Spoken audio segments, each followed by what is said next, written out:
ఆంధ్రప్రదేశ్ రాష్ట్రం అట్టుడిగిపోతుంది. ఆంధ్రప్రదేశ్ రాష్ట్రంలో సమ్మెలతో దద్దరిల్లిపోతుంది. ఆంధ్రప్రదేశ్ రాష్ట్రంలో తిరుగుబాటు మొదలైంది. ప్రజల్లో నుంచి విప్లవం రాబోతూ ఉంది. ఉద్యోగులు తిరుగుబాటు చేయబోతూ ఉన్నారు. ఇక గవర్నమెంట్ 2 రోజుల్లో పడిపోబోతూ ఉంది. ఇవన్నీ టీవీ ఛానల్లో వస్తున్న టైటిల్స్, స్లోగాన్స్. నిజమేంటంటే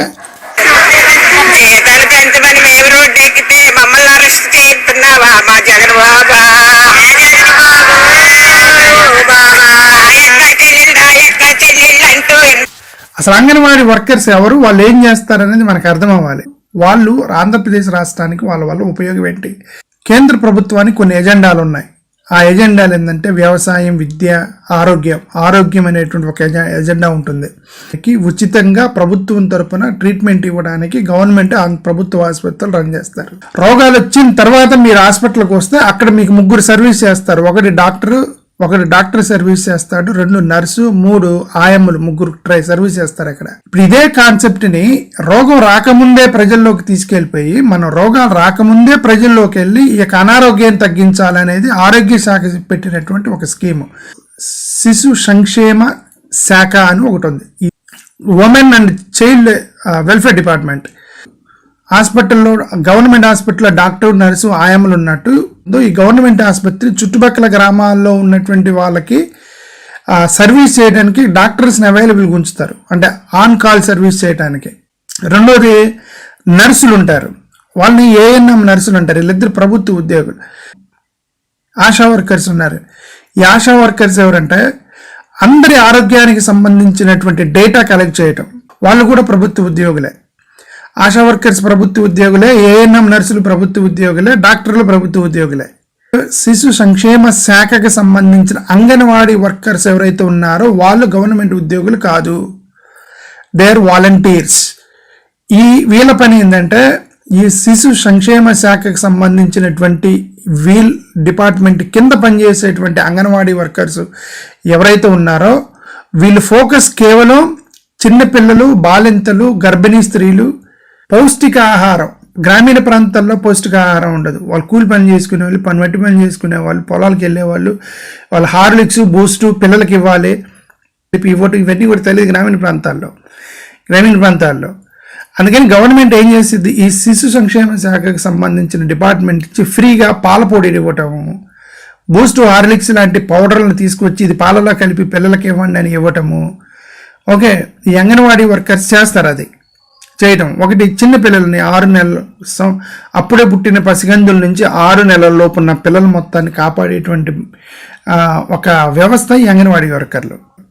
ఈ రెండోది వీళ్ళు చూసే రెండోది ఏంటంటే తల్లి ఆరోగ్యం గురించి. ఇప్పుడు ఈ తల్లి కొన్ని సమస్యలే. ఆ తల్లికి ఏమైనా సమస్యలు వస్తున్నాయా, పిల్లోడికి పసిగందులకి ఫీడింగ్ చేసేటప్పుడు ఏమైనా సమస్యలు వస్తున్నాయి, ఇవన్నీ కూడా ఈ అంగన్వాడీ వర్కర్స్ చూస్తారు. ఇక మూడోది వాళ్ళు చూసేది గర్భిణీ స్త్రీలు. డెలివరీ కాలేదు బట్ గర్భిణీ స్త్రీకి, ప్రసవానికి దగ్గరగా ఉన్నటువంటి స్త్రీలు డెలివరీ వరకు ఎలాగే వీళ్ళు జాగ్రత్తలు తీసుకోవాలని ఆ గైడెన్స్ ఇచ్చేటువంటి డిపార్ట్మెంట్ అంగన్వాడీ వర్కర్లు. వీళ్ళు ఇంకోటి కూడా చేస్తారు ఏంటంటే చిన్నపిల్లలకి ఇమ్యునైజేషన్ సంబంధించిన వ్యాక్సిన్లు వేస్తారు. పిల్లలు పట్టుకొని గ్రామీణ ప్రాంతాల్లో పిల్లలకు రోగాలు రాకుండా ఆ వ్యాక్సిన్ వేస్తారు. ఆ వ్యాక్సిన్ గవర్నమెంట్ ఉద్యోగి నియర్ బై దగ్గరలో ఉన్నటువంటి ప్రభుత్వ ఆసుపత్రి నుంచి డాక్టర్ వచ్చేస్తాడు. వాళ్ళకి సహకరించడానికి ఈ అంగన్వాడీ వర్కర్స్ ఐడెంటిఫై చేయాలి. నాలుగోది వీళ్ళు రికార్డ్ మెయింటైన్ చేయాలి. ఏమని, పిల్లలు ఎంతమంది ఉన్నారు, గర్భిణీ స్త్రీలు ఎంతమంది ఉన్నారు, ప్రసవానికి దగ్గరగా ఉన్న స్త్రీలు ఎంతమంది ఉన్నారు, వాళ్ళకి ఏ రోగాలు ఉన్నాయి, ఎవరికి సి విటమిన్ ప్రాబ్లం ఉంది, ఎవరికి బీపీ ఎక్కువ ఉంది, ఎవరు ఇమ్యునైజేషన్ తక్కువ ఉంది, ఈ మొత్తం రోగాలకు సంబంధించిన డీటెయిల్స్ మొత్తం కూడా ఈ అంగన్వాడీ వర్కర్స్ దగ్గర రికార్డ్ మెయింటైన్ చేయాలి. ఓకే, ఆశా వర్కర్స్ అయితే మొత్తం ఓవరాల్గా చూసుకుంటారు. చిన్నపిల్లలు, గర్భిణీ స్త్రీలు, మీరు, నన్ను, మిమ్మల్ని, ఓకే, కుర్రోళ్ళని, 18 సంవత్సరాల కుర్రోళ్ళని, 70 సంవత్సరాల ముసలాన్ని మొత్తాన్ని చూసేది ఆశా వర్కర్స్. కేవలం ఈ శిశు సంక్షేమ సంబంధించిన పిల్లలు, తల్లి, బాలింతలు వీళ్ళని చూసేది అంగన్వాడీ వర్కర్స్. సో ఇది బ్యాక్గ్రౌండ్. వీళ్ళు ఎవరు అంగన్వాడీ వర్కర్స్ అంటే ఎవరు అనేది ఇది బ్యాక్గ్రౌండ్. ఇది 11,500 రూపాయలు జీతం ఇస్తున్నారు వాళ్ళకి. They are not government employees, they are only volunteers. Okay, 11,500 rupees salary ఇస్తున్నారు వాళ్ళకి. 55,000 అంగన్వాడీ సెంటర్స్ ఉన్నాయి. 1,06,000 మంది పనిచేస్తున్నారు ఆంధ్రప్రదేశ్లో అంగన్వాడీ వర్కర్స్. అంటే అర్థం ఏంటి అంటే ప్రతి సెంటర్లో 2 ఉన్నారని అర్థం యావరేజ్ మీద. ఆ 2 ఎవరంటే అంగన్వాడీ వర్కరు, అంగన్వాడీ హెల్పర్ అని 2, ఒక వర్కరు ఒక హెల్పరు 2 ఉంటారనమాట. ఇప్పుడు ఈ అంగన్వాడీ వర్కర్స్ స్ట్రైక్ చేస్తున్నారు. వాళ్ళ డిమాండ్స్ 3. రిటైర్మెంట్ ఏజ్ ప్రభుత్వ ఉద్యోగులకు 62 ఎలా పెంచారో మమ్మల్ని కూడా మాకు 62 సంవత్సరాలకి మా రిటైర్మెంట్ ఏజ్ పెంచాలనేది ఒక డిమాండ్ వాళ్ళది. రిటైర్ అయినాక మాకు కూడా ఎంతో కొంత అమౌంట్ రావాలి, గవర్నమెంట్ ఉద్యోగులకి రిటైర్మెంట్ వచ్చినట్టుగా. మా జీతం 27,000కి పెంచాలి, 11,000 రూపాయలు ఇప్పుడు వస్తుంది, మాకు 27,000కి మా జీతం పెంచాలి అనేది. ఈ డిమాండ్ లో 2 గవర్నమెంట్ ఒప్పుకుంది. ఒకటి మీ ఏజ్ 62కి పెంచుతాం, ఓకే అంది గవర్నమెంట్. వీళ్ళు రెండో డిమాండ్ ఏంది, మాకు రిటైర్మెంట్ అయినాక మాకు రిటైర్మెంట్ అమౌంట్ ఇవ్వాలి అన్నారు. సరే గవర్నమెంట్ ఒప్పుకుంది. ఏమని, ఎవరైనా అంగన్వాడీ వర్కర్ రిటైర్ అయితే 1,00,000 రూపాయలు ఇస్తామని చెప్పి వీళ్ళు ఒప్పుకున్నారు గవర్నమెంట్. అయినా సరే వీళ్ళు కంటిన్యూ చేస్తున్నారు స్ట్రైక్. దేనికోసం, శాలరీ 27,000 రూపాయలకి రావాలి అని వీళ్ళ యొక్క డిమాండ్. 27,000 రూపాయలు జీతం ఇచ్చేటువంటి ఒక ప్రభుత్వ ఉద్యోగం అనుకోండి, జనరల్గా ఏదైనా ఒక ప్రభుత్వ ఉద్యోగం ఉంది, అంగన్వాడీ వర్కర్స్ పక్కన పెట్టండి. ఒక ప్రభుత్వ ఉద్యోగానికి ఎలా అపాయింట్ చేస్తారు, నువ్వేం చదువుకున్నావు, నీ క్వాలిఫికేషన్ రిటన్ టెస్ట్ పెట్టి రిటన్ టెస్ట్లో క్వాలిఫైడ్ పీపుల్ని తీసుకొని ఒక సెలక్షన్ ప్రాసెస్ ద్వారా ఏపీపీఎస్ పబ్లిక్ సర్వీస్ కమిషన్ సంబంధించినటువంటి ఒక రిక్రూట్మెంట్ ప్రాసెస్లోకి తీసుకొని వచ్చి మొత్తాన్ని అపాయింట్ చేస్తే ప్రభుత్వ ఉద్యోగులు అంటారు. ఓకే అంటారు. వీళ్ళు ఎలా అపాయింట్ అయ్యారు అంగన్వాడీ వర్కర్స్, వీళ్ళు వాలంటీర్స్ కాబట్టి అక్కడ పక్కన ఉన్న సర్పంచ్ చెప్పాడనో, రాజకీయ నాయకులు చెప్పారనో, లేదంటే తెలిసిన వాళ్ళ ద్వారా రికమెండేషన్ ద్వారా ఆ గ్రామంలో ఏ ప్రభుత్వం ఉంటే ఆ ప్రభుత్వం వాళ్ళు అపాయింట్ చేసినటువంటి కొంతమంది అంగన్వాడీ వర్కర్స్ కానీ అంగన్వాడీ వర్కర్స్ని అట్లా నాన్ సెలక్షన్ ప్రాసెస్లోనే రిక్రూట్ అయ్యారు వీళ్ళందరూ అంగన్వాడీ వర్కర్స్. 11,000 రూపీస్ ఇచ్చే జీతాలని 27,000కి పెంచమని వీళ్ళు అడుగుతున్నారు. ఆ 27,000కి పెంచేటువంటి ఉద్యోగం నిజంగా గవర్నమెంట్ ఉద్యోగం ఉంటే first of all there will be huge competition from the educated people. చదువుకున్న వాళ్ళ దగ్గర నుంచి విపరీతమైన కాంపిటీషన్ వచ్చేసింది. మాకు ఆ ఉద్యోగం కావాలి, మేము అంగన్వాడీ వర్కర్కి పనిచేస్తాం, మాకు 27,000 జీతము, రిటైర్మెంట్ బెనిఫిట్ 62,000 వరకు రిటైర్మెంట్ ఏజ్, మేము డిగ్రీ చదువుకున్నాం, పిహెచ్డీ చేసాం, ఇంజనీరింగ్ చదువుకున్నాం, మాకు అంగన్వాడీ వర్క్ జాబ్ ఇవ్వండి అని చెప్పి వెంట పడతారు పిల్లలు. మొత్తం 27,000 ఇస్తే ఎవరైనా చేస్తారు కదా అది. అయితే ఈ స్ట్రైక్లోకి రాజకీయము ఎంటర్ అయింది. ప్రతిపక్షాలు, టీడీపీ వాళ్ళు, జనసేన వాళ్ళు, టెలివిజన్ ఛానల్స్ దీన్ని హైప్ చేసుకుంటూ వస్తున్నారు. హైప్ చేసుకుంటూ రావటం వాళ్ళు స్ట్రైక్ తగ్గించము అంటున్నారు. ఎంతమంది ఉన్నారు, 1,00,000 మంది ఉన్నారు. గర్భిణీ స్త్రీలు, డెలివరీకి దగ్గరగా ఉన్న 8 నెలల నుంచి 10 నెలల మధ్యలో ఉన్నటువంటి గర్భిణీ స్త్రీలు, నిండు గర్భిణీలు ఎంతమంది ఉన్నారు రాష్ట్రంలో, 1,00,000 మంది ఉన్నారు. ఓకే, వీళ్ళు స్ట్రైక్ చేయడం వల్ల వీళ్ళందరికీ న్యూట్రిషన్ ఫుడ్ ఆగిపోయింది. వాళ్ళ హెల్త్ అలా ఉంది. వాళ్ళు 20-50 రోజుల నుంచి వాళ్ళు స్ట్రైక్ చేస్తుంటే ఈ గర్భిణీ స్త్రీలు, ఈ చిన్న పిల్లలు, ఎప్పుడే పుట్టిన పసికందులు, వీళ్ళ పరిస్థితి ఏంటి, అప్పుడు వీళ్ళకి న్యూట్రిషన్ ఇస్తున్నారా లేదా, వీళ్ళకి వ్యాక్సిన్ చేస్తున్నారా లేదా, వీళ్ళకి సంబంధించినటువంటి ఆ పౌడరు పాల ప్యాకెట్లు ఇస్తున్నారా లేదా, వాళ్ళు గైడ్ చేస్తున్నారా లేదా, ఇవన్నీ ఆగిపోయినప్పుడు ఒక ప్రభుత్వం ఏం చేసిద్ది, వాట్ గవర్నమెంట్ వీళ్ళు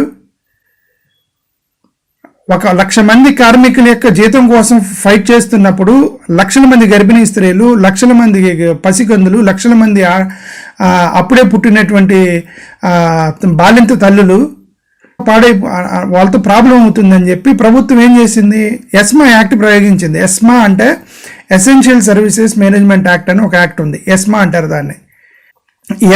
అత్యవసర సర్వీసెస్ ఏవి కూడా స్ట్రైక్ల పేరుతోటి మీరు నిలిపేయకూడదు. దాంట్లో నెంబర్ 1 ప్రభుత్వ డాక్టర్స్. పేషెంట్ లోపల ఆపరేషన్ దగ్గరగా ఉన్నప్పుడు డాక్టర్ నాకు జీతం పెంచమని బయట సర్వీస్ ధర్నా చేశాడు అనుకోండి, లోకల్ పేషెంట్ చనిపోతాడు. సో అలాంటప్పుడు ఏం చేస్తారు, గవర్నమెంట్ ఎస్మా ప్రయోగించేసి ఆ డాక్టర్ని తప్పించేసి కొత్త డాక్టర్ని పెట్టి ఆపరేషన్ చేస్తారు. పేషెంట్ని బతికించాలి కదా ముందు. ఇతని జీతం కోసం ధర్నా చేస్తుంటే అక్కడ లోపల పేషెంట్ చనిపోతారు కాబట్టి డాక్టర్ని తప్పించేసి కొత్త డాక్టర్ని పెట్టి ఆపరేషన్ కంప్లీట్ చేసి పేషెంట్ని బతికిస్తారు. దాన్ని ఎస్మా యాక్ట్ అంటారు. అక్కడ బాలింతలు, చిన్నపిల్లలు, తల్లి, అప్పుడే పుట్టినటువంటి పసిగందులు వీళ్ళందరూ కూడా ఇబ్బంది పడుతున్నప్పుడు గవర్నమెంట్కి ఉన్నటువంటి ఒకే ఒక ఆప్షన్ ఏంటి, ఎస్మా యాక్ట్ ప్రయోగించడమే. 1,00,000 మంది కోసం 1,00,000 మంది బాలింతలు చంపుతారా, 1,00,000 మంది కోసం 1,00,000 మంది చిన్న పసిగందులు చంపుతారా, నిండు గర్భిణీలు చంపుతారా వీళ్ళు? కాబట్టి ఏం చేసింది, ఎస్మా ప్రయోగించింది, లీగల్ నోటీస్ ఇచ్చింది. మీరు పని చేస్తారా, మీరు లోపలికి వెళ్ళి వాళ్ళకి సర్వీస్ చేస్తారా, కొత్త వాళ్ళని పెట్టుకోమంటారా. ఎస్మా యాక్ట్ ప్రకారం గవర్నమెంట్ చేసింది అదే, తప్పే ఉంది గవర్నమెంట్ చేసింది దాంట్లో. It is an essential service. అది నిండు గర్భిణీలు ఉన్నారు గ్రామీణ ప్రాంతాల్లో, అప్పుడు పుట్టిన పసిపిల్లలు ఉన్నారు, డెలివరీ చేసినటువంటి బాలింత తల్లులు ఉన్నారు. వాళ్ళకి ఫుడ్ కావాలి, పాల ప్యాకెట్లు కావాలి, ఆ పౌడర్లు కావాలి, న్యూట్రిషన్ ఫుడ్ కావాలి, గైడెన్స్ కావాలి. లేదంటే వాళ్ళకి పిల్లలు రోగస్తులు అయిపోతారు, బాలింత తల్లి రోగులు అవుతారు, గర్భిణీలకి అబార్షన్ అయిపోద్ది. వీళ్ళు ఇక్కడ స్ట్రైకులు చేస్తా కూర్చుంటే, అలాంటి స్ట్రైక్లోకి రాజకీయ నాయకులు చేతులు పెడతారా? ఆ సర్వీస్ ఏంటి, వాళ్ళ యొక్క ఎమర్జెన్సీ ఏంటి, వాళ్ళు చేసేటువంటి సర్వీస్ ఏంటి, దాంట్లోకి రాజకీయాలు దూరితే ప్రాణాలు పోతాయి కదా.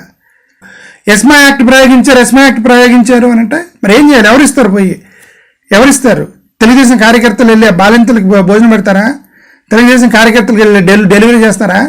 జనసేన కార్యకర్తలు వెళ్ళి ఆ పసిగందులకి పాలిస్తారా? వీళ్ళు దీంట్లో రాజకీయం చేతులు పెట్టి రాజకీయంగా రెచ్చగొట్టడం అనేది కరెక్ట్ కాదు.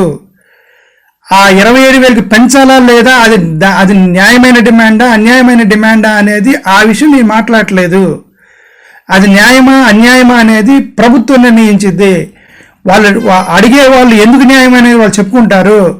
బట్ వీళ్ళు ఇమ్మీడియట్గా చేయాల్సింది స్ట్రైక్ ఆపి ముందు మీ సర్వీసులకు వెళ్ళండి.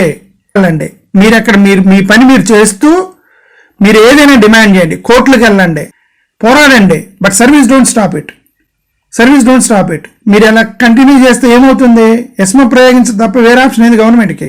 లీడర్స్ వెళ్ళి మీరు ప్రభుత్వంతో మాట్లాడుకోండి. అంగన్వాడీ వర్కర్స్ ఇమ్మీడియట్గా మీరు పనికి వెళ్ళండి. లేదంటే మొత్తం ఎస్మా యాక్ట్ ప్రకారం మొత్తం 1,00,000 మందిని బీగేసి కొత్తగా 1,00,000 మంది కొత్త మంది అంగన్వాడీ వర్కర్స్ని పెట్టి ఆ బాలింతలకి పసిపిల్లలు పసికందులను కాపాడటం తప్ప గవర్నమెంట్కి ఆప్షన్ లేదు. మరి hope you understand. Thank you.